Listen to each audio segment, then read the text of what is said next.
안녕하세요. 하와이 깡시골 빅아일랜드에 사는 코나 조아입니다.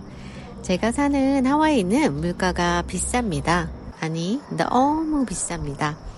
코로나와 우크라이나 전쟁으로 인해 야금야금 오르던 가격이 이제는 대놓고 껑충껑충 치솟고 있는 중입니다. 미국은 지역에 따라 물가 차이가 제법 큰 편입니다.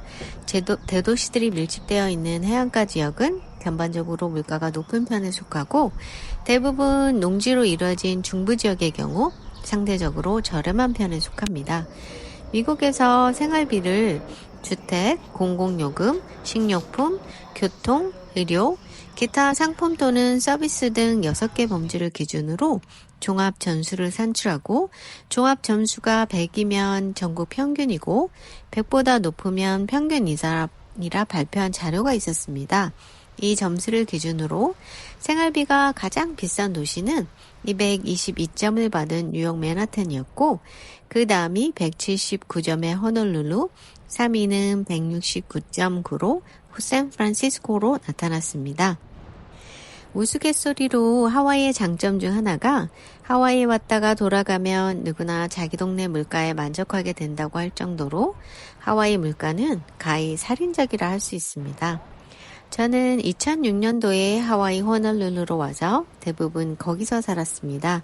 이곳 빅아일랜드 코나까지 거의 20년을 하와이에서 살고 있는데 지금은 산다기보다 버티고 있다는 표현이 더 걸맞을 것 같습니다.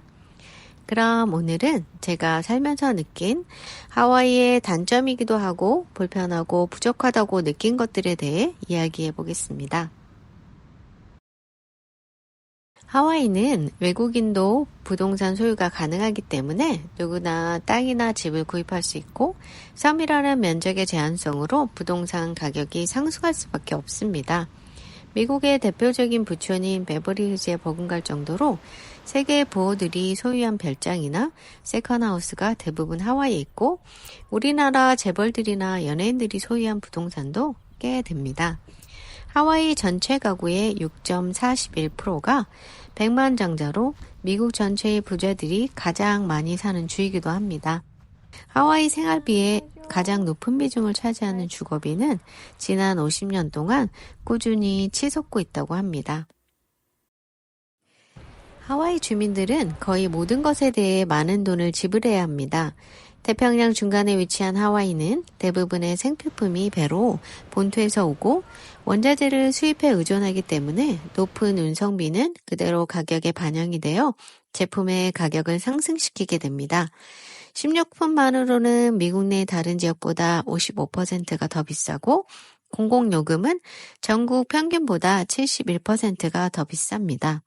전기요금은 평균 393.87로 미국 평균 146.80보다 247불 07전이 더 듭니다. 현지 사는 사람들은 관광지의 비싼 물가를 그대로 따라가야 합니다. 까마아이나라고 해서 주민 신분증을 보여주면 약간의 지역 주민 할인을 해주는 혜택이 있지만 해주는 곳도 별로 없고 턱없이 올려진 가격에서의 할인은 말 그대로 세 발의 피입니다. 외식을 한번 할라치면 간단하게 적당한 가격을 찾는다 해도 100불 미만으로는 힘들고 가격에 비해 양과 질이 별로일 때가 많습니다. 웬만하면 미국은 그래도 양은 보장받았었는데 가격은 오르고 양은 점점 줄어가고 그러니 만족도가 별로 높지 않습니다. 그래서 가급적 외식을 줄이고 집에서 해먹으려고 합니다. 하와이 교육 수준의 평점은 그리 높은 수준이 아닙니다. 오바마 대통령이 다녔던 푸나오나 이올라니 같은 괜찮은 사립학교가 있기는 한데 1년 학비가 3480불로 약 4천만 원가량 됩니다. 사립학교에 다니는 비율이 미국 평균 10%인데 하와이는 15에서 18%로 사립학교 재학 비율이 미국 내에서 가장 높습니다. 이건 여유가 있으신 분들은 대부분 미국 내 거의 최하위 수준인 공립보다 사립학교를 보내기 때문입니다. 하와이는 직업이 다양하지 않고 관광업을 제외한 일자리가 제한적이라 일자리 구하기가 쉽지 않습니다. 병원이나 모든 기술자가 필요한 업종에 임금이 낮아 젊은 층이 머무르려고 하지 않아서 인재 부족 또한 심각한 문제로 대두되고 있습니다.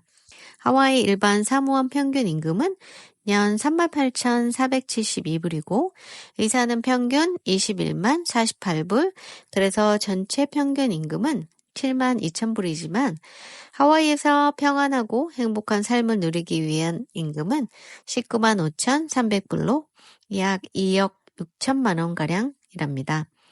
최저임금은 작년에 12불에서 올해는 14불로 본토 중부나 남부의 대부분 최저임금이 7불 25불인데 비해 높지만 높은 물가 수준을 감당하기엔 턱없이 부족합니다. 낮은 임금, 높은 생활비로 부부가 함께 보통 일자리를 2개 이상 가지고 있는 사람이 많지만 그래도 경제적으로 힘들다 하는 사람들도 있습니다. 하와이는 섬이라 물자도 흔하지 않고 물자 조달 또한 쉽지 않습니다. 그래서 주로 아마존이나 쇼핑 사이트로 물건을 구입할 때가 많습니다. 하지만 어쩔 땐 물건값보다 운송비가 더 비싸 포기해야 할 때도 있고 대다수 쇼핑 사이트는 얼마 이상 사면 운송비 면제라고 해놓고 광고 밑에 정말 돋보기로 써야 보일 만한 크기로 알래스카, 하와이 제외라고 치사하게 쓰여있기 마련입니다. 온라인 주문을 하면 배송은 잊을만 하면 그때 도착할 때가 많습니다. 파라다이스라고 하지만 없는 것도 꽤 많습니다. 미국 대표은행 지점이 없고 썸머타임이나 복권도 없습니다. 사계절 없이 여름만 있으니 저처럼 추위를 잘 타는 사람에게는 행복한 곳이지만 눈 내리는 크리스마스를 볼 수 없습니다. 생각보다 바다에 나가 물놀이하는 날은 거의 없고 관광지라 사람이 많이 붐비는 곳은 현지 주민들 가는 일 별로 없습니다.